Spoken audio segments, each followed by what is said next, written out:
السلام عليكم، اهلا بكم متتبعي قناه الاخباريه الجديده. شكرا على وفائكم لهذه القناه، ونتطلع للمزيد ان شاء الله. مباراه بين المغرب والارجنتين في اطار اولمبياد باريس 2024. اش وقع في المباراه ديال البارح ما بين المغرب والارجنتين؟ علاش بالضبط خرجوا الحكام واللاعبين من التيران بعد ما قالوا كاع المواقع الرسميه والقنوات نقلوا الخبر ديال التعادل، وداروا الكلاسمون بانها المغرب حصل على نقطه والارجنتين على نقطه واحده. لكن مفاجاه بعد مرور ساعتين رجعوا لعبوا والغوا الهدف ديال الارجنتين، واصبحت المنتخب المغربي هو الفائز.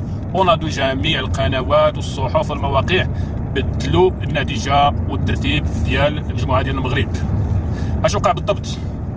الماتش كان عادي، ولكن في الاخر كيحسبوا وقت بدل ضائع بحال قطر. اي كره ضيعتي فيها الوقت بطريقه غير قانونيه كتحسب.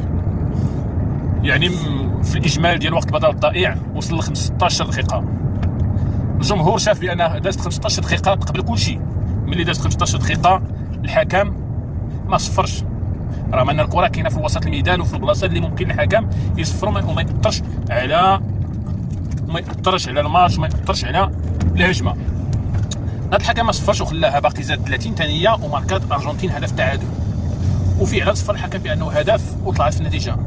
الجمهور ما تقبلش الامر، بداعي انه عطاو الفرصه للارجنتين باش يماركيو، بداعي انه ما كاينش الشفافيه. يعني كمل الماتش يعني علاش ما يجي 6 دقائق اخرى ولا 2 دقائق يهجم المغرب ربما يماركي؟ يعني ما كاينش تكافؤ الفرص، ما كاينش القانون، الحكم السويدي ما طبقش القانون. المهم هذا الجمهور المغربي كيحتج بالطريقه ديالو. يعني اللعابه هما ما كيحتجوش اللعابه على الحكم، ما دخلوش، يعني عادي ما غاديش يعاود اللقطه، غيصفر على نهايه الماتش ومرينا ما عنده باس. المغرب بدا مشوار ديال نقطه واحده مع الارجنتين. الا عقلتوا داكشي اللي وقع للمغرب في نص نهائي ديال كاس العالم ما بين المغرب وفرنسا، ديك ضربه الجزاء اللي كان المفروض اللعابه يحتجوا على الحكم باش يعني ضربه جزاء المغرب، ما احتجوش وشد حكيمي ولا ما عطاش من اللعب، ما عقلش بالضبط الانذار ومرينا ما عنده باس، والماتش كملوا تقصى المغرب بعد ما خسر ب2-0.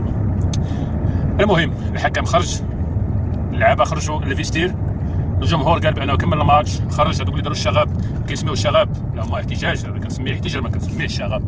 على احتجاج نسميه الشغب اذا كان تكسير ديال الكراسي، اذا كان الضرب، اذا كان المشادات بالايادي والضرب وجح ما بين الجمهور ديال المنتخب والجمهور ديال الارجنتين.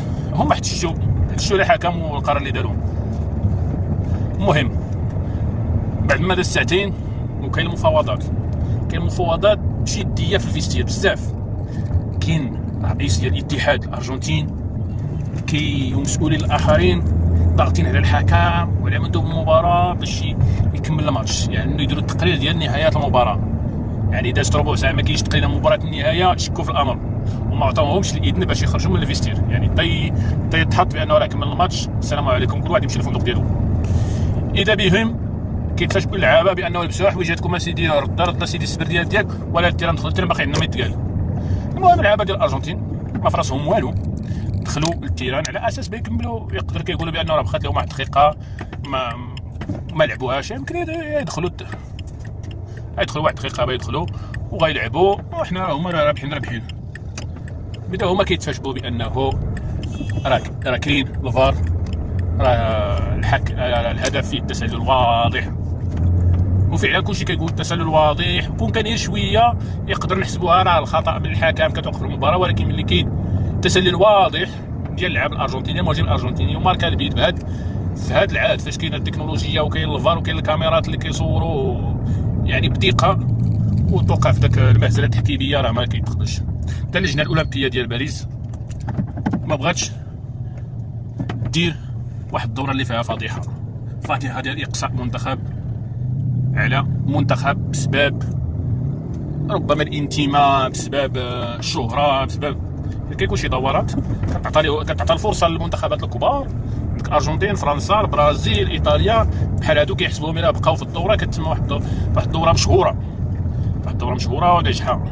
مثلا بحال كاس العالم تصور مثلا وصل شي فروق ضعاف، مثلا نقولوا بولونيا وشي مثلا الشيلي للفينال ديال كاس العالم، يعني هما ما يقولوا بانه الفينال تلعب عادي، ما غاديش تكون مستشيرين، ماشي بحال المنتخبات الكبرى يلعبوا الفينال. المشجعين ديال هاد ديال المنتخب واخا كاينين في جميع مناطق العالم ماشي غير بالضبط في البلد.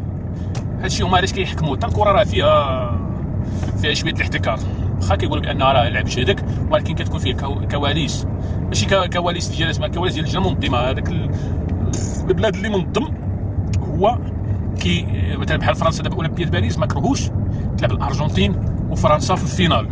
علاش؟ حيت لعبوا كاس العالم في الفينال، المنتخبات الكبار لعبوا كاس العالم في الفينال.